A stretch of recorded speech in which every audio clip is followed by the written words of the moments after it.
এই কলোসিয়ামের পাশে আমাদের অনেক বাংলাদেশিরা কাজ করে, আপনারা দেখতেই পাচ্ছেন। এনারা বিশেষ করে ফেরি করে জিনিসপত্র বিক্রি করে, ছাতি এবং বিভিন্ন জিনিসপত্র ওনারা দেখতেই পাচ্ছেন, আপনারা ওনারা বিক্রি করছেন। এখানে যারা ফেরি করে তাদের প্রায় সবাই আমাদের বাংলাদেশে। ওই দেখেন, দেখতে পাচ্ছেন আমাদের ভাইরা কাজ করছেন।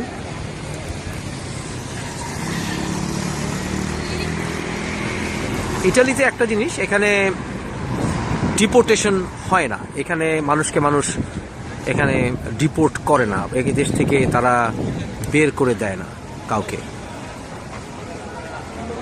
এখানে রিমুভ হয় না। এটা একটি ভালো দিক। এখানে সবাই মনে করে যেহেতু এটা পৃথিবী ভূমি, আল্লাহর সৃষ্টিকর্তার ভূমি, এবং তারা মনে করে যে ইমিগ্রেশন বা এ সকল বাধা নিষেধ, রাজনৈতিক বাধা নিষেধ এগুলো আসলে অন্যায়। সেহেতু কেউ যদি এখানে এসেই পড়ে তাহলে তাকে বের করা যায় না, কারণ তারা মনে করে যীশু খ্রিস্ট নিজেও এক সময় আরেক জায়গায় গিয়ে আশ্রয় নিয়েছে। সুতরাং কেউ এখানে চলে আসলে তাকে এখানে ডিপোর্ট করা যাবে না। এই আইডিওলজিতে আসলে আমরা মুসলমানরা বিশ্বাস করি। আমরা মুসলমানরা বলি পৃথিবীতে এই যে রাজনৈতিক পার্থক্য, ব্যারিয়ার, এগুলো আসলে সত্যিকার অর্থে সৃষ্টিকর্তার নির্দেশিত নয়। মানুষের অধিকার আছে সারা বিশ্ব ঘুরে বেড়ানো।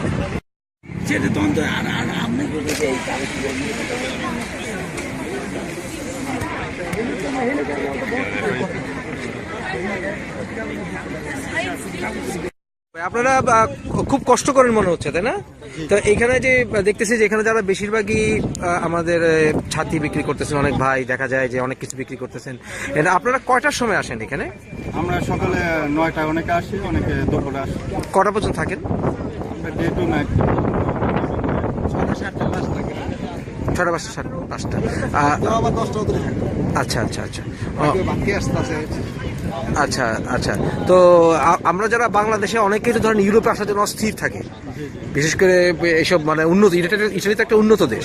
তো আপনার বাংলাদেশে যারা তরুণ সমাজ, যারা এরকম আমাদের মতো বিদেশে ইউরোপে আসতে চায়, ইটালিতে বলুন যেখানে বলুন, ইটালিতে আসার ব্যাপারে আপনার কি মতামত? আমার অভিজ্ঞতা থেকে আমি বলতেছি যে বর্তমানে ইটালির সিচুয়েশন তেমন ভালো না। আচ্ছা। তো যারা এখানে এগ্রিকালচার বা অন্য স্পন্সর বিষয়ে আসার জন্য প্রস্তুত হচ্ছেন, তারা না আসার জন্যই বলতেছে ভালো। না আসলেই ভালো। কেন না আসলে ভালো হবে কেন? এখানে তো কাজকর্ম নাই। এখানে তো কাজকর্ম নাই, এখানে পুলিশ দরপাকড় করে, প্লাস আপনার সারাদিন 20 টাকা বিক্রি করলে হয়তো 10 টাকা প্রফিট হয়, 10 টাকা দিয়ে ঘর ভাড়া, খানা খরচ, এগুলো মিটে না।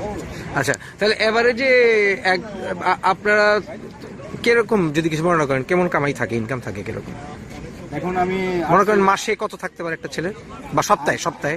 আমি লাস্ট 2 মাস হচ্ছে আসছি। এখন খাওয়া দাওয়া সমান আর কি, তোর ডিফিকাল্ট আমার জন্য আমি মনে করতেছি। পুরান যারা ওরা অনেক ভালো করতেছে। আচ্ছা আচ্ছা। তো প্রচুর কষ্ট করতে হয়। হ্যাঁ। আচ্ছা আচ্ছা আচ্ছা। তো আপনি মানে আশা না করতে বলতেছেন, না আসা ভালো? আমার অভিজ্ঞতাটাই আমি বলতেছি না আসার জন্য।